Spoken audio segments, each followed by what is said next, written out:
Hello, আজকে তোমাদের সঙ্গে আমি শেয়ার করব যে আরাধ্যাকে আমি কিভাবে এসিতে রাখি। তো আমি না যখনই ও এসি রাতের বেলা চালাই তার আগে আমি ওর সারা গায়ে একটা মাইল্ড ময়শ্চারাইজার বা বলতে পারো বডি লোশন আমি অ্যাপ্লাই করে ভালো করে ওকে মাসাজ করে দিই। মাসাজ করলে কিন্তু বাচ্চাদের অনেক বেশি রিল্যাক্স ফিল করে বাচ্চারা, আর এতে কিন্তু ওদের ঘুমটা ভালো হয় আর বাবা মার সাথে কিন্তু বন্ডিংটাও ভালো হয়। তোমাদের দুষ্টু আরাধ্যা সারা রাত গায়ে একটা কিছু রাখবে না, যতই কিছু চাপা দিই না কেন ঠিক সেটাকে লাথি মেরে খুলে দেবে। কিন্তু তার জন্য তো কিছু প্রোটেকশন নিতে হবে যাতে ওর ঠান্ডা না লেগে যায়। সেই জন্য ওকে এই ফুল প্যান্টগুলো পরিয়ে রাখি। এগুলো কিন্তু অনেকটা ঢিলে ঢালা কমফি টাইপের, আর ওর পরেও বেশ ভালো লাগে। আর ফুল প্যান্টের সঙ্গে ওকে হয় কখনো টি শার্ট নালে এরকম ফিতে দেওয়া মানে বাঁধা টাইপের জামা পরিয়ে রাখি। জামাটা একটু কাপড়টা মোটা কিন্তু খুবই আরামদায়ক, খুবই সফট। আর এইটা পরে থাকলে ওর সারা রাতে কিছু গায়ে দিক বা না দিক আমার অতটা টেনশন থাকে না।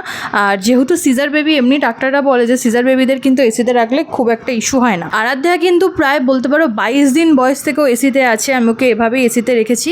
আর এসিতে রাখার সময় কিন্তু অবশ্যই এই নেজাল স্প্রেটা ইউজ করবে। বাচ্চাদের নাক কিন্তু এসিতে ড্রাই হয়ে যায়, অবশ্যই এটা খুব দরকার, নাহলে কিন্তু ওদের নিঃশ্বাস নিতে কষ্ট হতে পারে।